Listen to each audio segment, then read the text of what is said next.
This is Outside Shots, the college hoops podcast for betting underdogs on a nightly basis. We're fading Kenny Payne and Louisville basketball is at a premium, Scott. And of course, breaking down everything else you need to know on the college basketball odds board, always presented by TheLines.com. And a couple notes about our content over there. If you're listening on Apple Podcasts, subscribe and leave us a 5-star review, and you'll have a chance to win a $25 Amazon gift card. And if you're watching on YouTube, give the video a thumbs up, subscribe, and ring the bell to get notifications whenever a new episode is released of the Outside Shots podcast. And TheLines.com is giving away a $25 Amazon gift card in our daily college basketball hoops pick'em contest. For more details, head over to play.thelines.com. Scott Phillips, you can find him on Twitter at Phillips Hoops. You can follow me on Twitter at Eli Hershkovich. Episode number 2, Scott, back home near the Chicagoland area after a trip near Tampa Bay. I'm going to mess it up if I go into any further detail. So how was Florida? Long story short for you in the last week.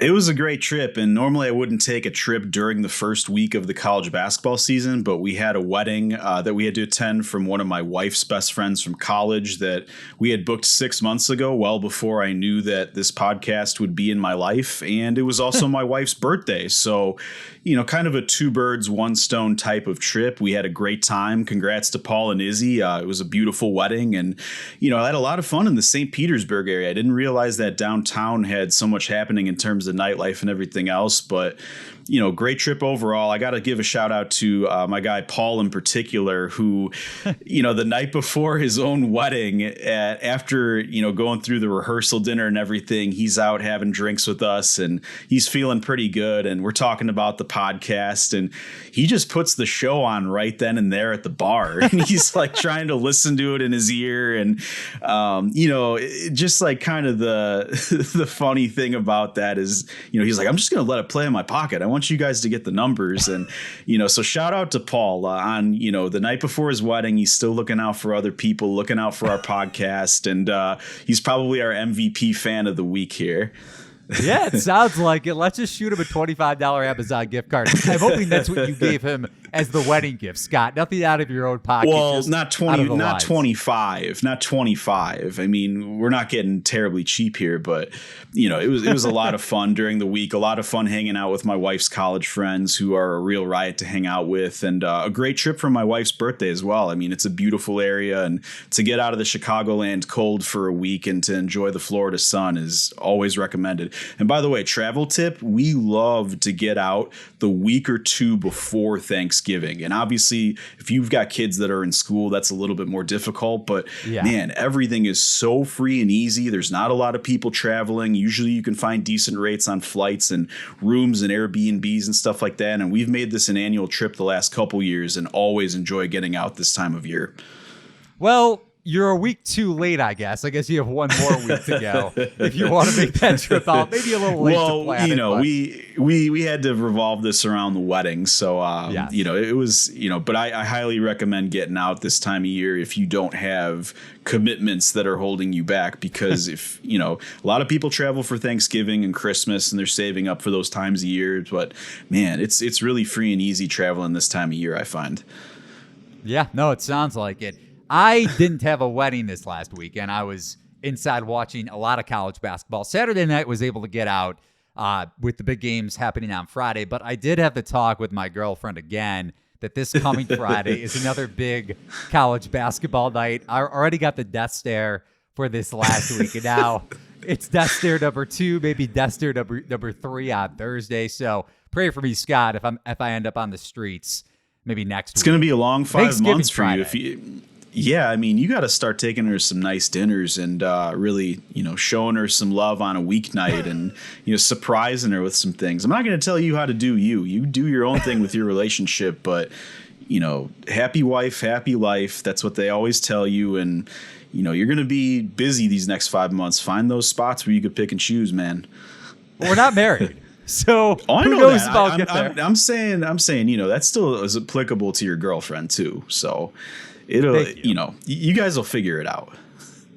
I appreciate that. I'll let her know that you gave us your positivity on the podcast. But always. Scott, of course. But as we get into the plan for the show today, enough with our weekend activities. We're going to dive into the biggest takeaways from week one of the college basketball season. Not a ton. We don't want to overreact, but some notable things for sure. We'll touch on some of the bigger conferences that we didn't hit on the first podcast, a little Big Ten, Big East as we're recording this. Villanova, which was, I want to say, mid 30-point favorite against Delaware State at home, up 4 in the second half after losing outright to Temple on Friday as a 5-point favorite in the Big Five game, Philly rivalry game, of course.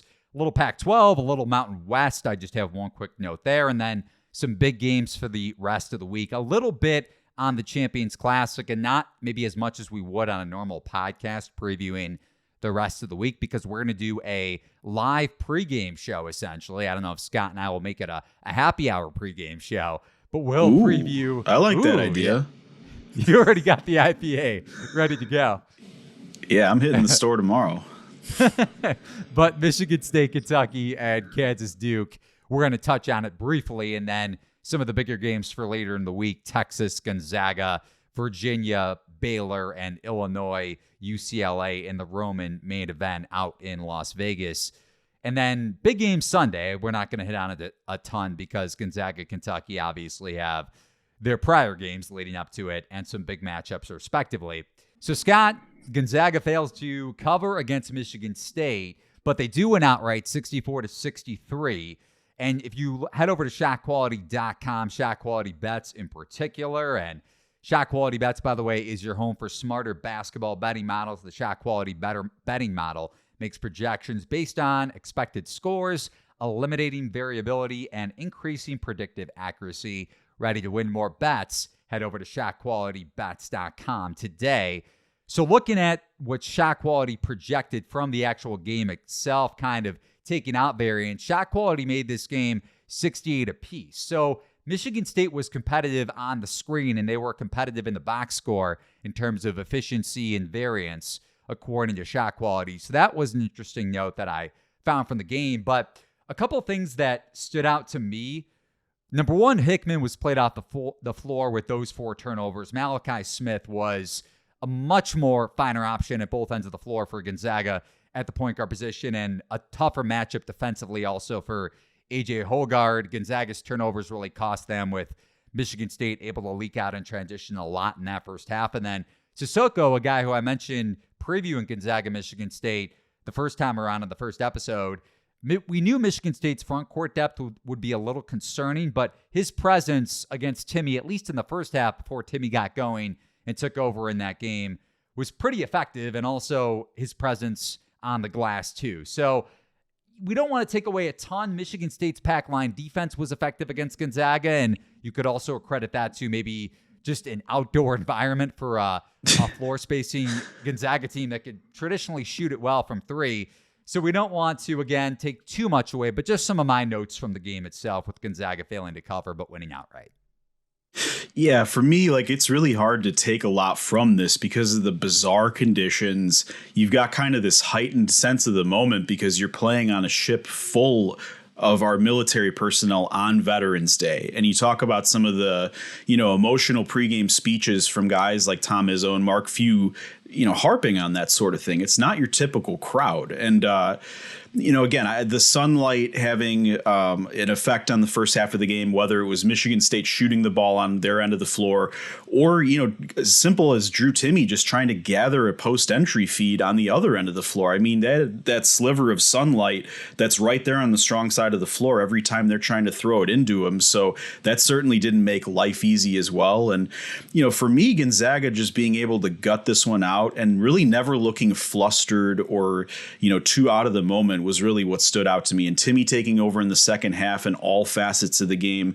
Malachi Smith starting to emerge as maybe the answer at guard over Nolan Hickman.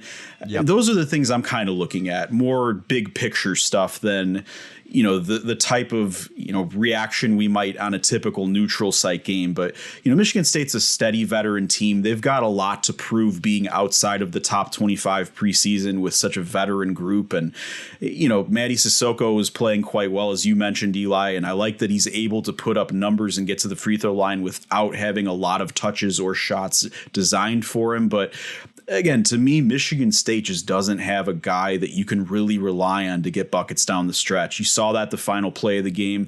There was one instance as well where Malik Hall grabs an offensive board, and instead of maybe kicking it out and resetting to his guards, he throws up a wild shot. And I just want to see that trust, start to develop with Michigan State's guards and their forwards being kind of in sync. I mean, it was a great effort from them. I think that there's more to this team than meets the eye, but without the star power, without the go-to guy, I still think that their ceiling is limited against the elites like Gonzaga, and it showed down the stretch. And Gonzaga right up near the top of the national title odds board. You could check out all the national title odds over at TheLines.com to win it all in college basketball. North Carolina's right there too, Scott.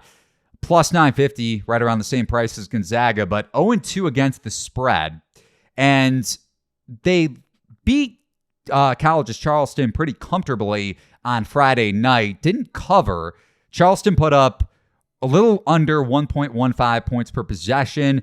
The biggest thing that I noticed in the game, and this is not some gigantic takeaway, but we did mention it on our preseason podcast, that North Carolina's ball screen defense and perimeter defense in particular got a little lucky in terms of the opponents that they faced on their run to the title game and losing in the final seconds to Kansas last April.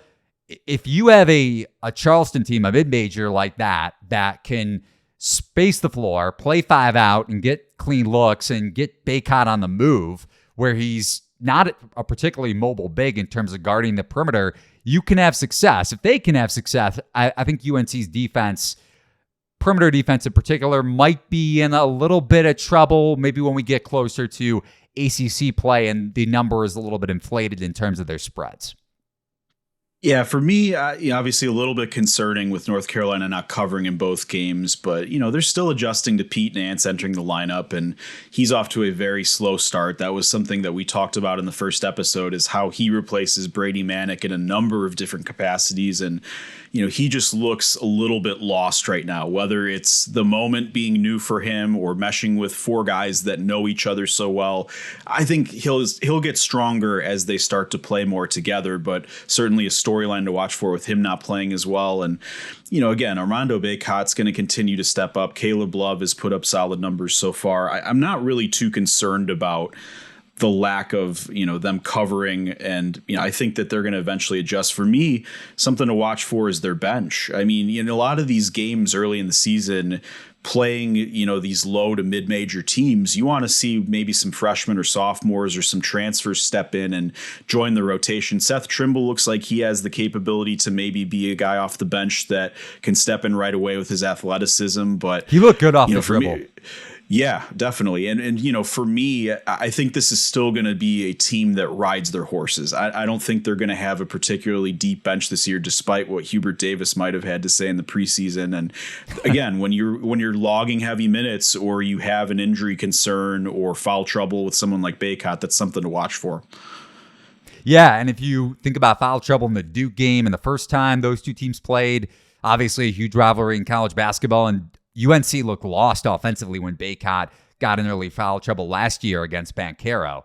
So you're right. Nance played over 30 minutes on Friday. It doesn't seem like, just because he's entering the rotation in terms of the Iron Five with Manick out, it doesn't seem like Hubert Davis is going to lean on anybody else down the stretch in games. It doesn't seem like it so far. And Yeah. Again, you look for those new pieces to step up in these next couple games, and they're going to adjust. And we're going to see, again, some of these other freshmen, sophomores get more comfortable, but they need more from their bench in terms of ACC play, because there's going to come a point in time when they have some sort of issue that other guys need to step up. Moving on to Tennessee, a little higher up on the national title futures odds board, plus 2,500 to win it all. They lost outright, Scott, at home to Colorado. After Colorado, the Buffs lost to Grambling as a 14.5-point favorite, lost outright on Friday night. They go to Tennessee playing on not the Vols' home court, so a little bit of a sleepy crowd. And they win by double digits as 15.5-point dogs. That's where they closed, around 10-1 on the money line. When Tennessee doesn't shoot well from three, that could very well lead to variance like we saw in this matchup. Vescovi didn't shoot it well. But the one area of concern that I had for Tennessee's defense, which we talked up a little bit on the first podcast, was number one, ball screen defense, and also with Ziegler and Vescovi getting beat off the dribble a little bit.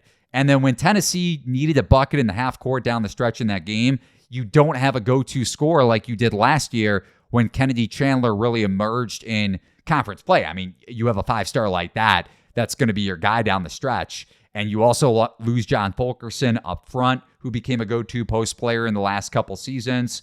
Placic, by the way, one of Tennessee's bigs, probably not going to be leaned on a ton. I'm going to guess 15, 20 minutes a night left that game with an ankle injury. So if Tennessee doesn't shoot well, which I don't believe it did in that Michigan Sweet 16 loss, like I mentioned, variance can happen. And when you can't score in the half court, when teams like Colorado have guards that are explosive off the dribble that you can't contain, these are when losses like this happen. I'm not saying I'm overreacting to a Tennessee early non-conference loss, but the notes that I mentioned could lead to potential conference play issues. No, I mean, their shooting and their effective field goal percentages are abysmal right now. I mean, they're 289 in KenPom in effective field goal. I think they're 32% from the floor, 28% from three-point range. It's just not going to cut it, especially like you said, Eli, when a Colorado team comes in hungry off of kind of a bizarre loss of their own to open the season. And, you know, again, like there's time to right the ship if you're Rick Barnes' team. You look at the schedule upcoming here, and they've got Butler next week. That's going to be an interesting matchup, and we'll talk a little bit more about how Thad Matta is incorporating some new pieces down the line in this podcast. But, you know, they really don't have a lot of tough games until the middle of December when they have Maryland and Arizona back-to-back. So, you know, the defense has been steady so far. They're still number 3 in adjusted efficiency on KenPom there. But again, if you're not scoring in the half court and you're playing from behind and you don't have that kind of firepower that you're used to, and you don't have a go-to guy like Kennedy Chandler, who's going to really step up and make plays for them at this point? So those are our big 3 takeaways. Maybe I just coined a segment there, Scott. Big 3 takeaways, like how you have the big 3 in the NBA. Could be. Sponsors, we're listening. Paul. Will Paul jump on board as a show sponsor for the Big 3 segment? To be determined. If he's already listening pre-wedding night, you never know. But, Scott, a couple of, and you harped on it with Butler and the Big East. We'll touch on the Big East and maybe a long shot conference future, or just a team that we see as a sleeper with Villanova. Just an update as we're doing this. Only up 3 at home against Delaware State with 3 minutes to go in that first half. Abysmal. But Woof. Yeah, we got people listening on the recorded episode, so no need for monster score updates here later on in this game. So let's start off with the Big Ten, Scott, where Indiana is the consensus favorite going back to the preseason. Let's say around plus 300 to win the conference. Popular pick to win the league when you think about the national media. Not that that matters when it comes and boils down to betting. Michigan, the second shortest odds at plus 450 after what we saw against Eastern Michigan, which I don't necessarily think was a fluke in terms of the Wolverines' susceptible defense, and we'll touch on that. So I'll give you the floor first here, Scott. Is there a team that you're intrigued by when you look at the Big Ten conference futures market for the regular season? For the futures market, again, like we've touched on Iowa a little bit. I think they're off to a really strong start, and we expect the natural leap from Murray this season, following in his brother's footsteps. But, you know, again, you're looking at a veteran team that has a lot of size, length. They play a different speed and tempo than a lot of Big Ten teams. You know, a Fran McCaffrey team is going to spread the floor and have one of the better offenses in that conference. But, you know, their defense off to a steady start so far. I've liked what I've seen from them, obviously, in some pretty weak competition. You know, Purdue is interesting to me, if only because you don't have that split minutes at center this year, and that was harped on so often last year. And again, there's some interesting size in that group as well. I think, you know, you look at Mason Gillis at the 4 and what he brings as kind of a 6'6" jack of all trades, small ball type, and you sub him for Caleb First at 6'10", who's a very good passer and a solid complement to Zach Edey. And, you know, I've liked what I've seen from them. If you want to look at it, maybe a deep sleeper, and I'm not, you know, advocating a play for any sort of, Big Ten futures or anything like that, but just a team that might sneak up on some people is Penn State. They've had an intriguing start for me so far, the most experienced team in the country via KenPom. And, they're looking so far at a top 17 offense. They're the number one effective field goal group in the country. This is a lot of guys who've logged a lot of minutes in college basketball so far. And they were a top 50 defense last year. They had a lot of their losses in Big Ten play come under 8 points or less. So maybe they didn't know how to win last year. But, you look at a coach in Micah Shrewsbury who's got experience in the Big Ten under Purdue. He had some time in the NBA with the Boston Celtics staff. And, I he was like the direction. Correct me if I'm wrong. He was on that Butler staff, right? Yes. So, you're looking at a team where, Jalen Pickett is one of the most accomplished players in college basketball in terms of his sheer career numbers. And he really elevated his play during the Big Ten portion of the season after maybe looking a little lost jumping levels from Siena. Cameron Winters had a nice, adjustment so far in terms of his, transition to the Big Ten and that group as well. And, they can really space the floor at 4 or 5 different spots. I still am concerned a little bit about Penn State on the interior. Losing John Harrer and his double-double production is not easy to replace. They're going to be smaller than a lot of the teams they're dealing with. I kind of shudder to think how they guard Zach Edey with the group that they have out there now. But, you look at Penn State only having to face Indiana once in conference season, the experience level that they have, the unique home court factor of Bryce Jordan if it gets rolling. And I think they could maybe sneak up on some people this year and have a better season than maybe people projected. Yeah, unfortunately, we didn't get to see Penn State in the tournament, going back to that team from a few years ago that had Lamar Stevens, because I'm pretty sure that was the COVID year. But you mentioned Iowa, Scott, and that's probably the team that I'm looking at. And by the way, just to hit on your Penn State potential and long shot concept, I know you said you wouldn't aren't betting it just yet. They're just a team for me to monitor for, maybe postseason. Sure. You're making a leap from a sub 500 to in a year where the Big Ten has a lot of question marks. I think that they have some interesting pieces here. Yeah, and they're sitting at plus 4,000, so 40-1. You can get them as high as 60-1. Scott is not advocating for that, but it's similar to a team that I want to mention in the mid-major conference that I might look at as a long shot conference tournament future. So Penn State could be intriguing if the pieces do come together, like Scott mentioned, not just for the first couple games. Granted, I have a bet on Butler tonight, and they're at Penn State. So I'm praying that your theory doesn't come to fruition, at least tonight here on Monday evening, but I'm not going to sweat out that game on a recorded podcast, of course. So I mentioned, that game should show us something, because Manny Bates is going to have, that solid start translate to the Penn State game. And as I mentioned, I'm looking for Penn State's front line and how they face some of the better centers that they might face in the Big Ten. A good litmus test early here.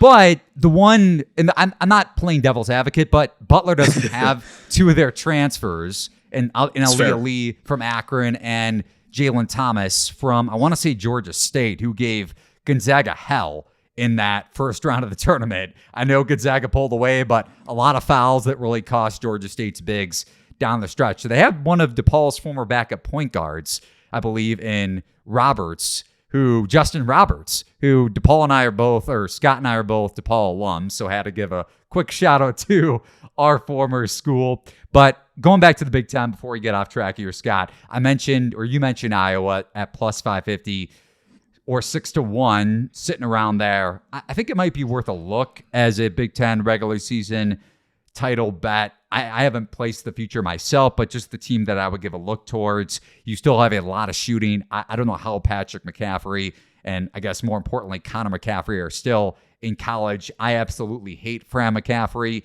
just in terms of his facial expressions during games. But you mentioned defense, and that was last year was Fran's best defensive team, maybe ever at Iowa. And it was impressive to watch. Now, you lose a guy that gives you a lot of defensive versatility in Keegan Murray, but like you mentioned, I think this is kind of the breakout season for Chris Murray this year. And Indiana, though, defensively, man, is going to be offensively. I question their shooting, so I don't want to necessarily just go with the favorite. But with Trace Jackson Davis and Race Thompson up front, you mentioned kind of a team that was learning how to win in Penn State. And I'm not comparing the two just because, again, of the longer odds versus the odds on, or not the odds on, but the favorite to win the conference. now another season under a former first-year coach coming from the NBA onto college to coach for his alma mater. Indiana's going to be interesting if you get really good guard play from Xavier Johnson and if he's able to space the floor at an efficient rate. I love the guard pairing with your freshman guard, 5-star guard coming in to pair along with Johnson. And Mike Woodson as defensive coach, a lot of people thought he was going to play pack line at Indiana. He hasn't so far, at least, but his man-to-man defense is very tenacious, and this Indiana team should be in the top 20 of KenPom, top 20 of my power ratings for most of the season, I assume. Yeah, I mean, the Big Ten is pretty wide open. We've discussed this off pod and a little bit last week, but any of these number of teams are intriguing. We didn't even touch on Illinois and their clear and obvious upside. We'll get more into them later as we break down the UCLA matchup. Michigan obviously still has Hunter Dickinson, and I think Jet Howard has shown some intriguing things so far playing for his father in his freshman year, maybe having that production that people expected out of Caleb Houston last season that really didn't come to fruition. And so, you still question the point guard play with Jalen Llewellyn and his transition to the Big Ten, but, there's a lot to like about a lot of these teams. And again, I don't think there's a clear-cut favorite so far. Yeah, no, and I'm glad you mentioned Michigan because that was my biggest issue against Eastern Michigan. Not only the point guard play with Llewellyn, but defensively going from Llewellyn to Devontae Jones. And Jones lacked a little bit scoring-wise, and he was also banged up a little bit last year. But that is a major drop-off defensively, and we saw Eastern Michigan, not only with Amani Bates at the 3 and the 4, but their guards really carve up Michigan defensively off the dribble. So concerning note team. For a very talented team and a team that could definitely cause some problems as a mid-major if Bates shoots like he did on Friday. Maybe a little bit of an anomaly if you go back to his efficiency last year and a little bit of a revenge game going up against a team that recruited him and was a potential link to him as a transfer in the offseason. But he gets to put up a lot of shots at Eastern Michigan, which is what he wanted to do last year, and probably for a little bit of a better coach. And maybe we'll save our Penny Hardaway takes off pod, as you like to say. But on to Scott, the Big East, and Villanova, looking at the final score, beating Delaware State by 10 points. So they do bounce back, don't cover the 35-plus point spread in the game following an outright loss to Temple as 5.5-point favorites in the Big Five game on Friday. I mentioned to you in a text last Friday that if I didn't bet Temple, I would have hated myself all night, and I came through with the Owls. The Owls came through for me with that length. So looking at the odds on, or the favorites to win the conference, I should say, Creighton sitting at around plus 300, then Villanova Creighton, I should say, around plus 180. Villanova following them. Then you have a mix of Xavier after that, Connecticut. Which team are you looking at? And I know you mentioned Creighton, that you like them to win the national title. That was your national title futures pick at 30-1 in our preseason podcast. But if you had to take a long shot or maybe a team to surprise in the conference, which team would it be? St. John's. I don't know why I'm so interested in them. Maybe it's the talent level, but just, again, a lot of it's going to come down to Andre Curbelo and his ability to share the backcourt with Posh Alexander, who's obviously a known commodity in the Big East.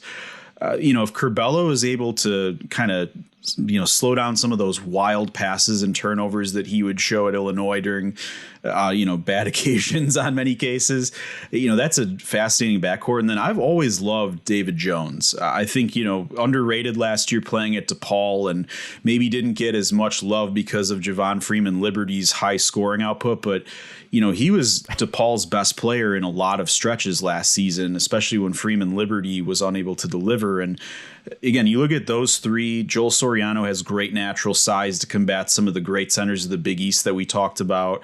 And Montez Mathis is a vet. Yeah, and he's a vet. Montez Mathis is a veteran wing who's been through a lot of Big East games himself. And there's some concerns here. There's plenty of concerns, but to me, like that talent level, it kind of stands out to me. And if those guys can mesh together, if Curbelo is the point guard that he can be, and he's not throwing the wild, flashy showcase passes, then there's a lot of talent on the floor here, especially, when you look at Villanova playing down so far, you look at the bottom feeders like Georgetown, DePaul that should stay there. There's a lot to like with this team. They're going to have a really bad non-conference schedule. I'm looking at it now, and Temple and Iowa State are really their only marquee matchups, and I put that really loosely. But I don't really know what to expect from this team once we get to the Big East. But in a conference where I don't love a lot of the middle of the pack, I'll vouch for the talent of them more than some of these other teams. I can't tell you how many times I have backed St. John's in the conference tournament. I mean, the home court factor is interesting at the Garden, but no, man, I love Posh Alexander, who you mentioned, one of the best defensive guards in college basketball. And one interesting note about Curbelo, too, not only is the flashy passing, and granted, you can't really trust Mike Anderson as a coach to get that out of him, but the pressure defense with two really athletic guards is intriguing for a team that wants to play up-tempo. The big thing for me, not only getting the passing efficiency up for Curbelo, but if he can get those dumb 3-point shots out of his system. Yes. Yeah. It's IQ plays. Very much so. If you look at conference or non-conference play so far, only 3-point attempts. And he took some really dumb shots. If you go back to that Houston game, the second round game, that took him out of the game in the first half, just staring at the screen. Granted, Trent Frazier had pink eye, so there are a lot of things going on with that Illinois team. Kofi Coburn couldn't deal with Houston's trap defense. But I digress. St. John's is a very intriguing team. The one team that I'm looking at, and I don't really want to consider them a sleeper in the Big East because a lot of people have hyped them up in the offseason when you go from Travis Steele to the former Xavier and Arizona coach probably sweating through his shirt right now, whatever shirt it is, in Sean Miller. You have Jack Nunge and Zach Freemantle, the two returning bigs up front. Nunge, the Iowa transfer. We mentioned the Hawkeyes earlier on the podcast. Colby Jones has a lot of upside at the three, can stretch the floor and can take you off the dribble. Really athletic at that 3, even a 4 if Xavier and Miller decides to go smaller at some spots in games. The question mark for me, though, is interior defense, because as intriguing as Freemantle is, if he's healthy, because he wasn't healthy going back to last season, and he was an intriguing big as a freshman, is the point guard play.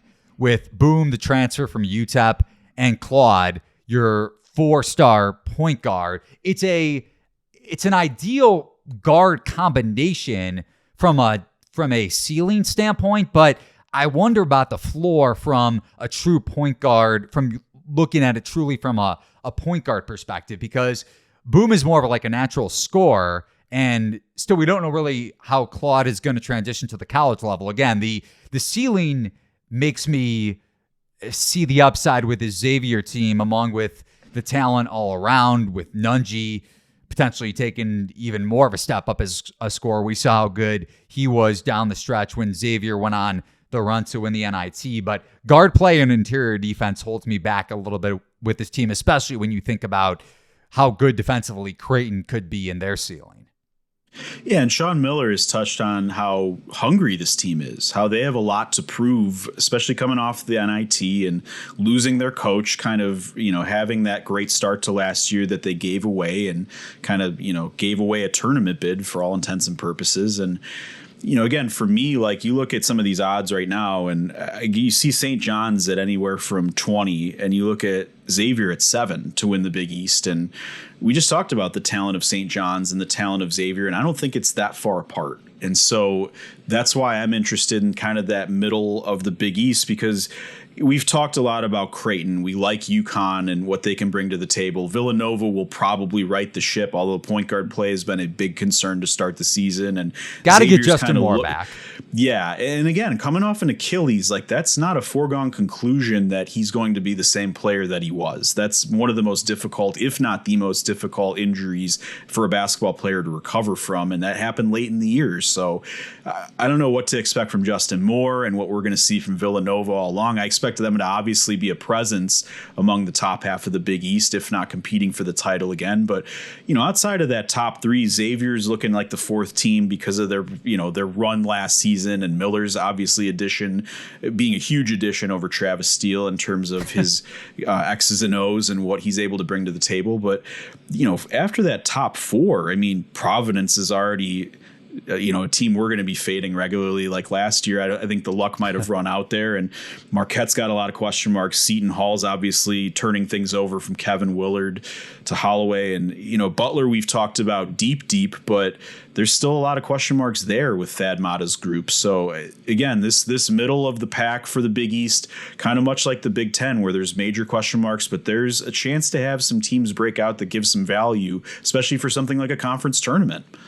Yeah, that's where I kind of circle a lot of these teams, especially the longer shots, is the conference tournament. Can you make a run over a 4 to 5 day stretch for a team like St. John's that can wear you down defensively with that ball pressure and speeding you up? We saw it last year. St. John's was up 17 in the first half against Villanova, I want to say, or double digits at the very least. Now, Villanova with their experienced Jay Wright Gillespie, and you hit on it on the first podcast, losing Colin Gillespie.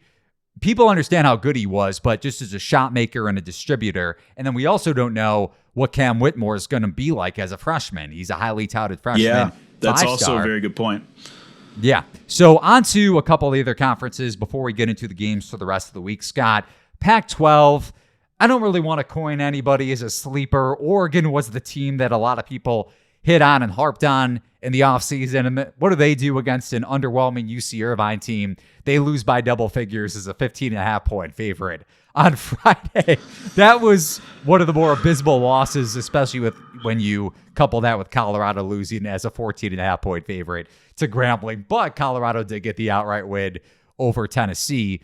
And we'll hit on the Pac-12 as the rest of the podcast schedule moves along. But one quick note that I want to hit on in the Mountain West, watching a team like Nevada, like similar to these other teams that we've gone through that maybe have high upside as a conference tournament futures bet, because San Diego State to me is the class of the Mountain West, especially when you watch what they did in the second half against BYU.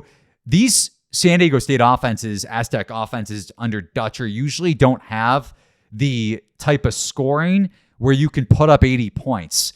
And they looked like they were in trouble in the first half of that Friday night game against BYU. But with Trammell, I want to say the Seattle transfer, and Matt Bradley too, came over from Cal from last season and was there at Cal for the Bears for a couple of years. It's a very intriguing backcourt. You still have Mensah up front. Their pack line defense is similar to what Virginia runs, honestly, on both sides of the floor. So San Diego State is the odds-on favorite, I want to say, to win the conference, and is deserving of that price tag. But with Nevada, from what I saw, and I know it was a Saturday matchup against Grand Canyon, and Grand Canyon lost some pieces in the offseason. Still an intriguing team from a mid-major level under Bryce Drew.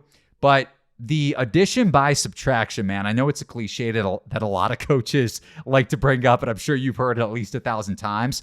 But going from Grant Sherfield, who I've hyped up a lot, and I'm pretty sure I did last year when I took Nevada as a conference tournament future to win the Mountain West conference tournament. But you lose him, and he was really a poor presence, to say the least, in that locker room and on the floor from a lot of the people that I talked to in the offseason. You get the Oregon State transfer and Jared Lucas, who can really stretch the floor. Blackshear at the point, who's a very athletic point guard and has a lot of size. They looked really good in the first half. You still have Baker on this team that's a stretch five. Still have a lot of pieces from last year's Nevada team who really didn't live up to the ceiling that a lot of people expected from the Wolfpack as maybe a dark horse in the Mountain West last year. So that's a team that I might be looking towards, not only to back in conference play as a dog, Scott, but also in the conference tournament.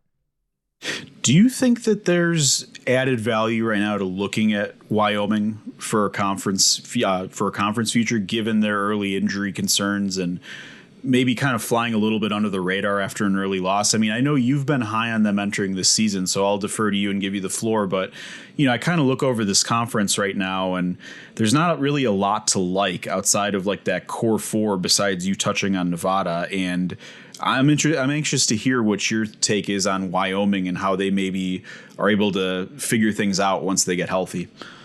Well, yeah, I mean, you go back to what happened on Sunday, losing to Southeast Louisiana as a 21-point favorite. Now, variance similar to Tennessee. You don't shoot the ball well. You don't have your post guy in Graham Ike. You still have Maldonado, but Wyoming's offense runs through the low post.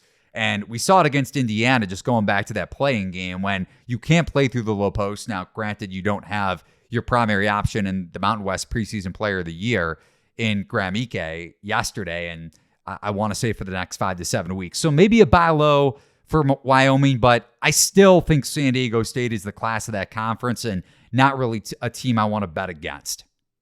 No, that's fair. And again, you look at the schedule for Wyoming, it's brutal that they have to face Dayton, St. Mary's. Yes. They've got San Diego State early in January, followed by Utah State and Boise State early in January. Like, the schedule gods did them zero favors in terms of these injury issues. And again, maybe an intriguing buy low for something like a conference tournament, maybe not the outright regular season title, but right. Yeah, I think that there's a lot to like when healthy, but we're going to have to wait a while to see what that looks like. So we've touched on some conference regular season thoughts and maybe some dark horses to look for come the conference tournament. We didn't really get to hit on a ton of conferences on our preview podcast because we were mainly focusing on the national title futures market and looking at the top of the odds board. But now to hit on some games, Scott, for the rest of the week. And we're going to do a pregame show on Discord on Tuesday, I want to say around 5:30 Eastern. So be out on the lookout for that on Twitter as we really dig deep into the two games in the Champions Classic, Kentucky, Michigan State tipping off at 7 Eastern, and also Kansas and Duke, that game following the conclusion of Kentucky MSU.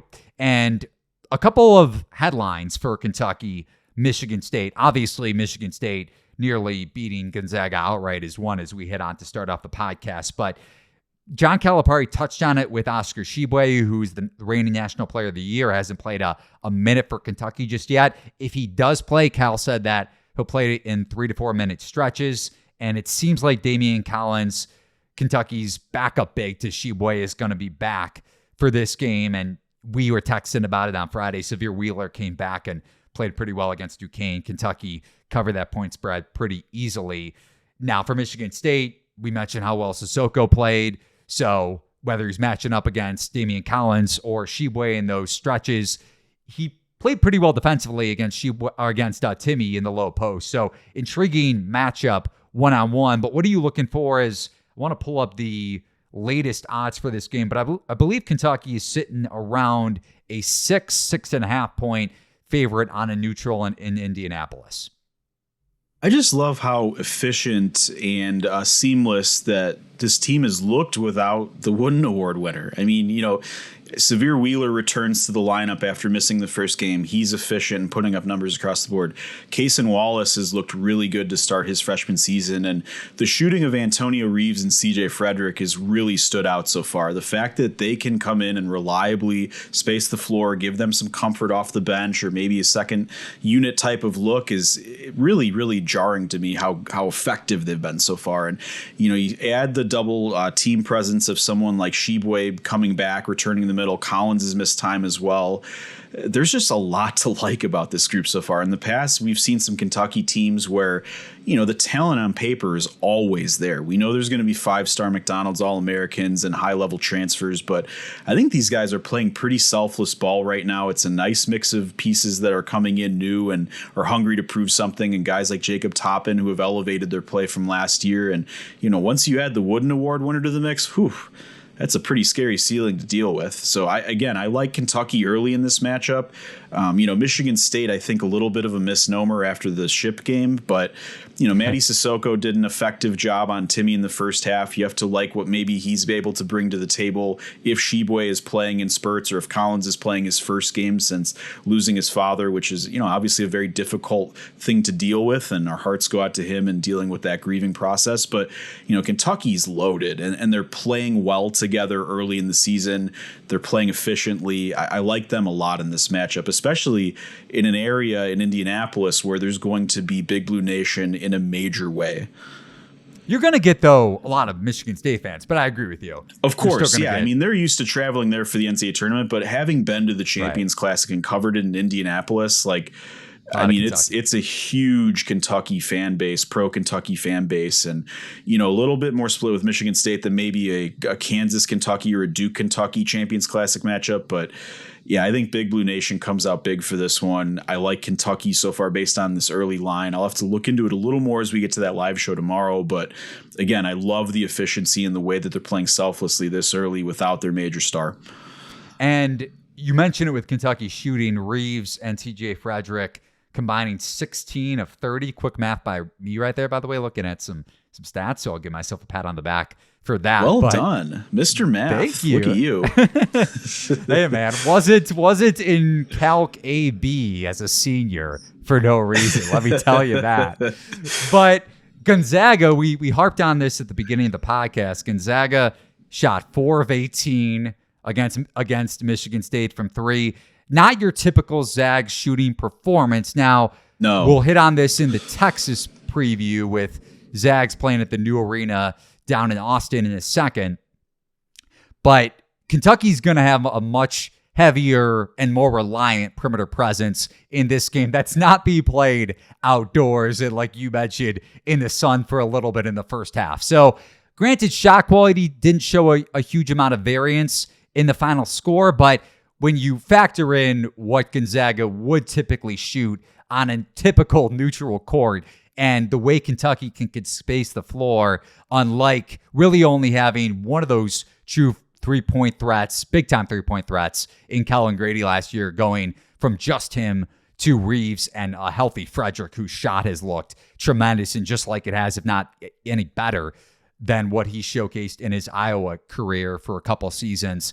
I agree. I think this Kentucky team could win by double digits. Not saying I'm going to lay the points just yet, but when you think about variance, it's definitely an intriguing factor for what Kentucky can do to space the floor against a Michigan State team that tried to play pack line, and it worked against Gonzaga. I'm not sure it would work this time around against a Kentucky team that can shoot it from deep at a pretty efficient rate. Scott, over to the second game of the doubleheader in the Champions Classic. Kansas opened as a dog. Duke opened around -1.5, -2 on the soft opener. Now, granted, a lot of these games and markets are copied from the KenPom numbers initially, but it got bet the other way pretty quickly.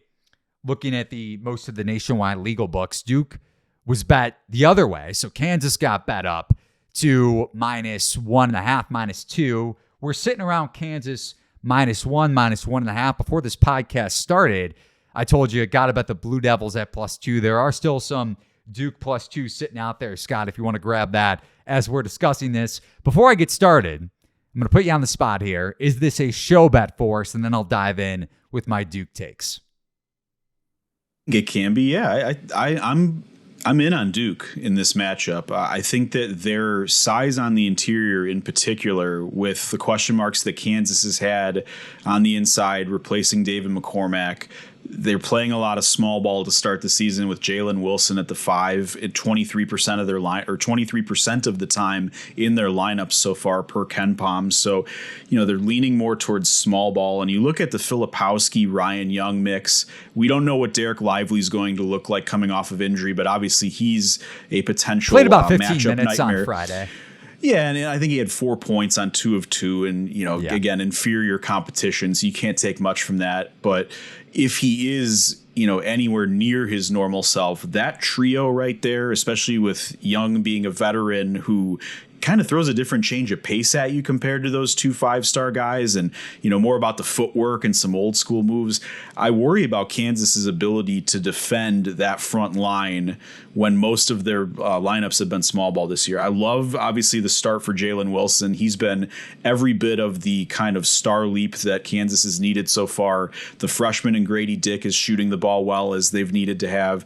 I think MJ Rice was solid, his opener as well. McCullers looked like a standout defensively, but this is going to put a lot on Ernest Uday's shoulders in terms of being that 6'11" freshman who probably needs to match up on the interior with a Duke team that can throw a lot of different options at him. Yeah, and that's where I want to start too. And you've made some great points about Duke's size. And the one area of concern I have a little bit is, so far watching Duke, is their ball screen defense. And it's kind of been a similar tune to what we've seen from Duke in recent years. And granted, you have a freshman-laden team, and with that, you're going to have one defensive area probably that stands out more than the rest. But you're not going to have Bill Self on the sideline. And exactly. That's a huge, huge factor for me. Right. And that's a coach that has time over time taken advantage of poor ball screen defenses. You're going to have John Shire. When you're typically going to have Coach K, who's obviously retired, against Bill Self, you're getting John Shire against Norm Roberts in Kansas Duke. What a weird coaching matchup. But you mentioned it. Yeah. For sure. I'm curious to see what and if Kansas goes with Uday to start, like you mentioned, with KJ Adams playing primarily the 5 in their first 2 games. They haven't faced this type of number one, athletically gifted team up front. And maybe Kansas could take advantage of that poor ball screen defense with the shooting that Wilson has showcased so far. And Grady Dick, the 5-star freshman, the most promising freshman in that Kansas class. But also the size advantage with Mitchell potentially at the 3 for Duke, one of their other 5-stars. So like you mentioned, you have Young and Filipowski up front, Lively. I'm assuming we're going to see him a little bit more of an uptick in minutes. I doubt Whitehead plays in this game. He's probably more likely to see minutes in the PK 85. I don't think he's practiced a ton either. But, I want to go back to Scott, and maybe I'll save this a little bit more for the podcast, but I'm going to tease you with it, and we'll touch on it tomorrow.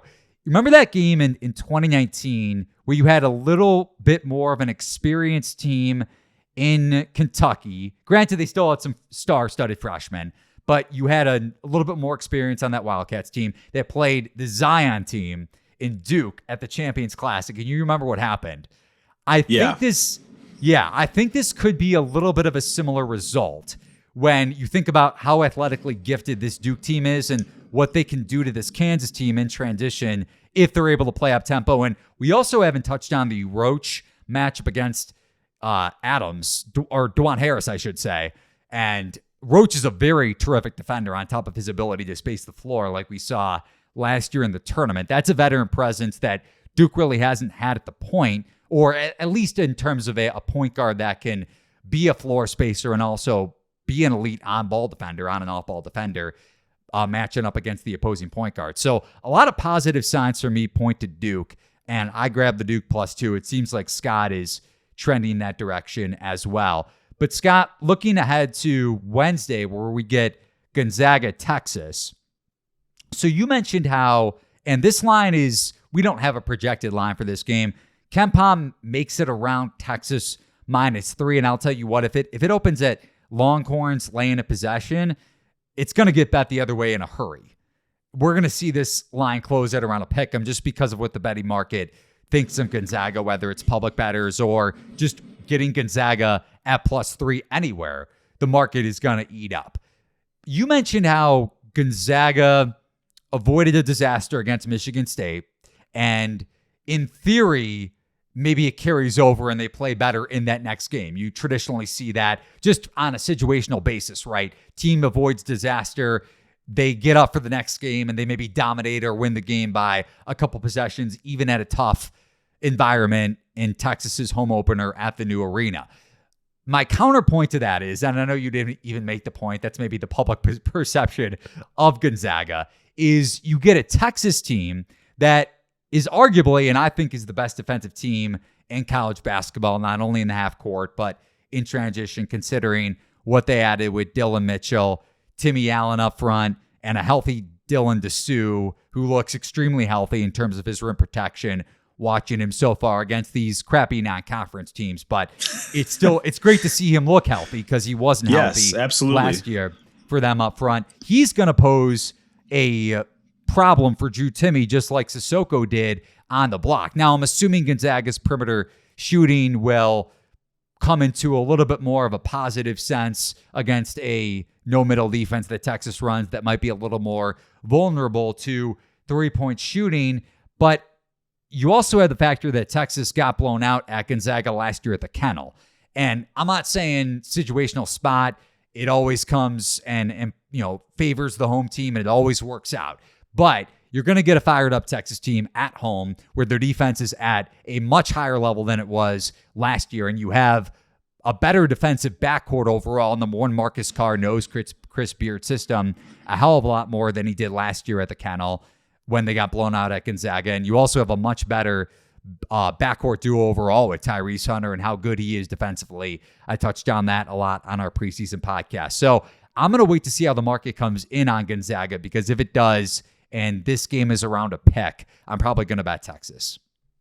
Yeah, I mean, you look at Gonzaga's issues, and we talked about it earlier in the podcast, Eli, with Nolan Hickman and his inconsistent play thus far.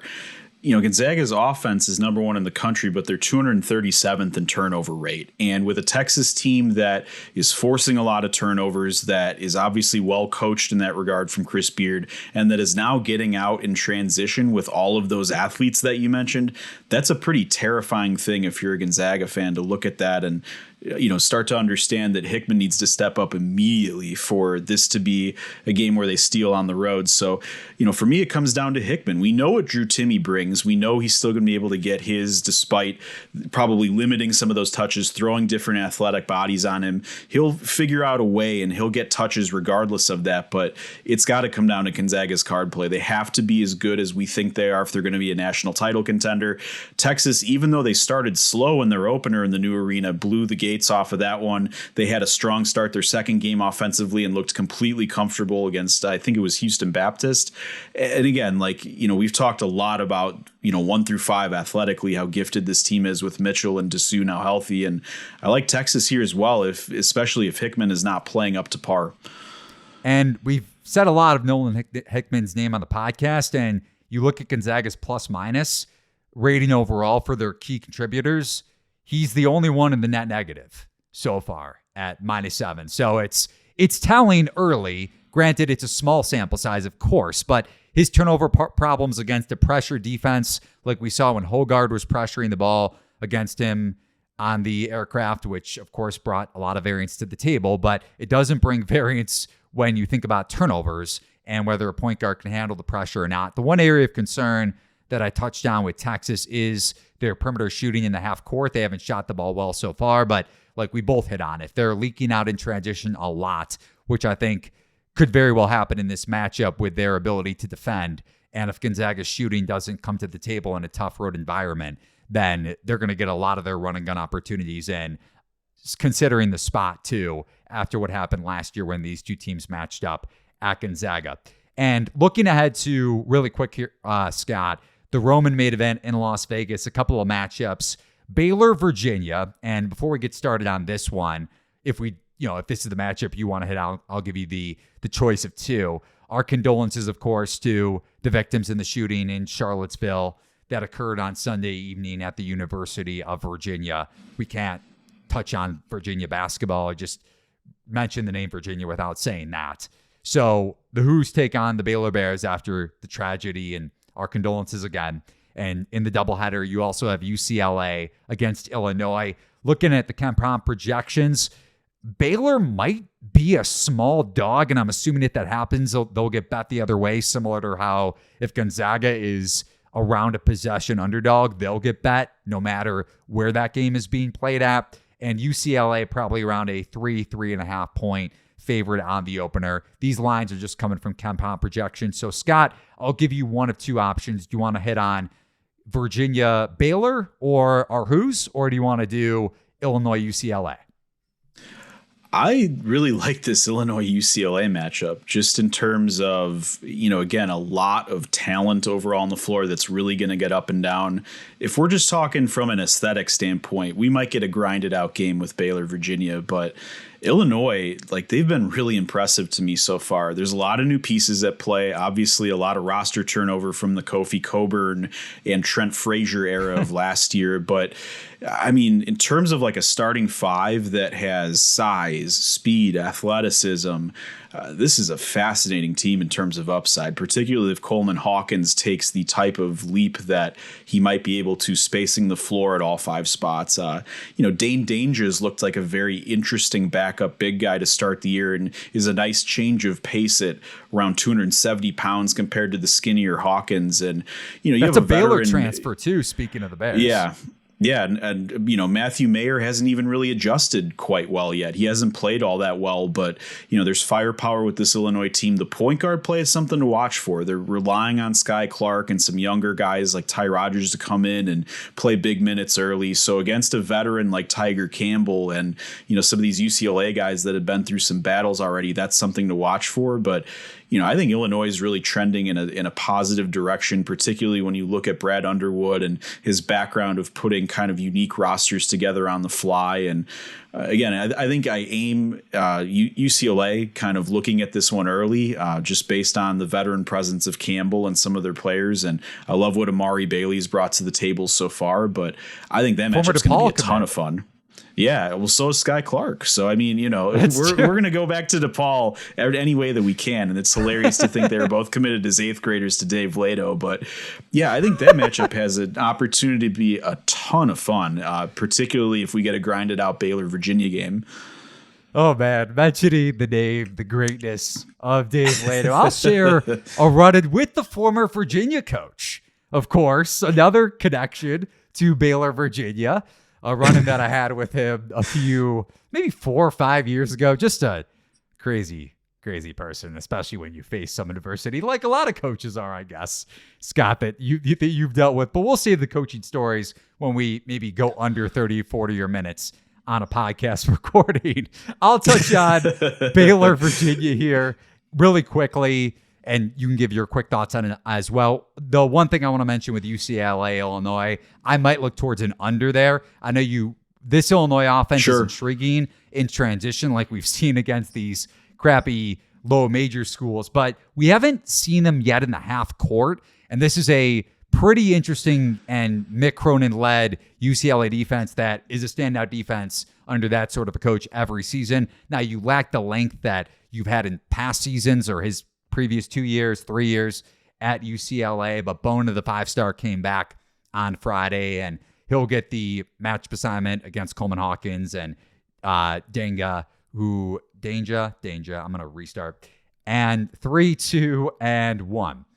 And Danga in that matchup against the Illini on Friday. I think we'll see a little bit of trendy dog action towards Illinois, but I would lean UCLA as well. Over to the Baylor-Virginia game. If Baylor does get back to a situation where it's around a 3.5, 2 possession favorite, you mentioned how this is going to be more of a slow pace game if Virginia can implement their defense, which we touched on in the first preseason episode off pod, as well, as you like to say. We got to trademark that phrase as well. Off pod. I'm sure other people have used it. That can't be just me inventing that. Other people have definitely used that. I'm not taking credit for that. That's ridiculous. I don't think they have. So I'm going to give you full credit, whether you deserve it or not. We're going to talk a lot of DePaul basketball.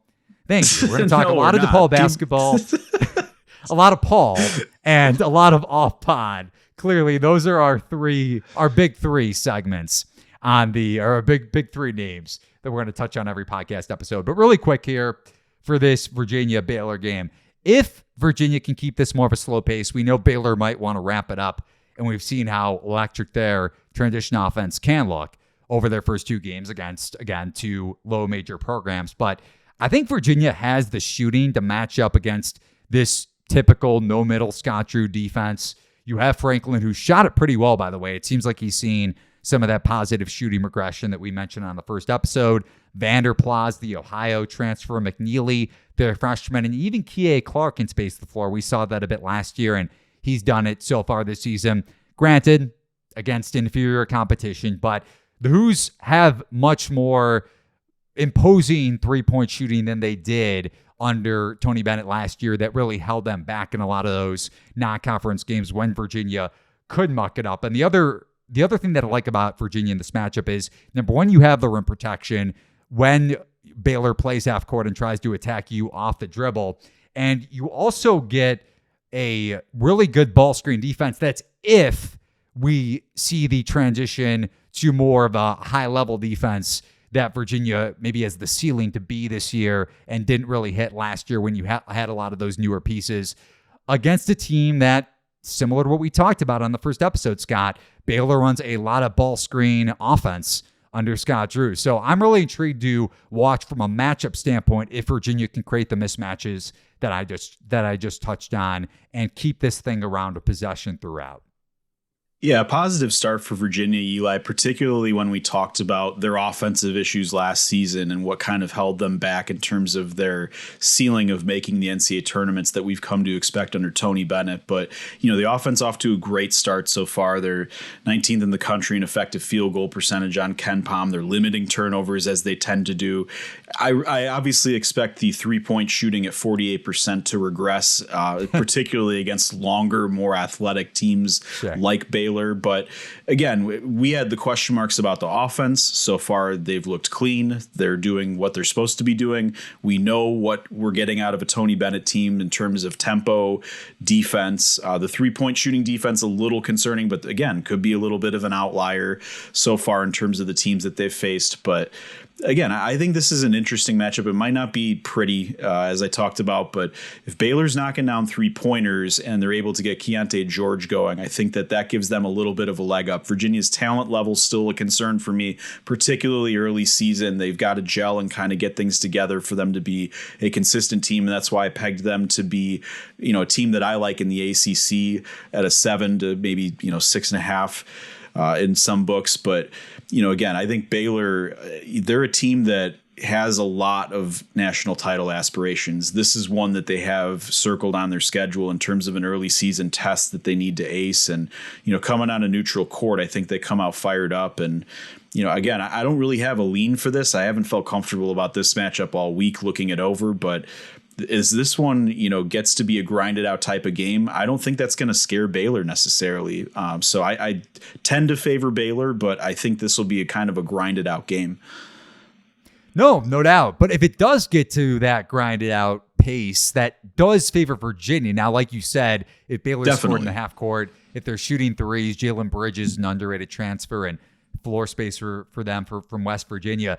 The big matchup, obviously, is you mentioned Keontae George against Armaan Franklin, who I think is a pretty underrated shadow defender if that's what Tony Bennett decides to do. Now, granted, you're running the pack line defense, so you might not shadow, and you also mentioned Virginia's issues defending threes a little bit. That could come into play with the pack line defense, but we'll see where the number ends up for this game. It's going to be, it's the opener, I believe, for the Roman event, and I think it could be a better game than what people are giving Virginia credit for, at least from a betting standpoint in the market. But that's going to do it for the second episode of Outside Shots with myself and Scott Phillips. Follow Scott on Twitter at PhillipsHoops. You can follow me on Twitter at Eli Hershkovich. Follow TheLines.com on Twitter at TheLinesUS. And of course, remember to, if you're listening on Apple Podcasts, subscribe and leave us a 5-star rating. You'll have a chance to get that Amazon gift card. Also ring the bell on YouTube and you'll get that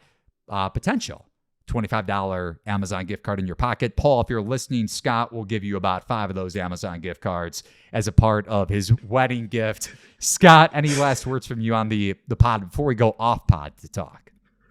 We need to have more people join our Discord. It's a fun community. A lot of people that are just looking to win, looking to have some fun, wins and grins, as I like to call it. There's just a lot of character and a lot of camaraderie there. So be sure to join our Discord. We're going to be doing our live bit tomorrow for Champions Classic. I think we're going to be doing a lot of fun stuff in that space this year. So please join us on that Discord. Continue to follow the show. And we're really appreciative of everyone who's shown us love so far this season. Win and grin sounds like a dad joke, which sounds like I am a dad. I don't care. I mean, look at my hair. I am the epitome of a dad. I've got a part. I'm in a planned guest room right now as my basement gets redone. I'm not trying to be something I'm not. So, yeah, I'll do some dad jokes, and I'm not going to back down from them. I respect it. Maybe Dave Lato will fire at you like he did at me 5 years ago for my youthful commentary in a press conference. But I'm not going to make any more critiques about your dad jokes on the podcast. But if you leave your best dad joke on our Apple reviews, I will be sure to give you that $25 Amazon gift card for anybody that wants to give us the cheesiest liner that you could possibly give on a betting podcast besides win and grid. But that's going to do it for the second episode of Outside Shots. So long, and we'll talk to you guys next week.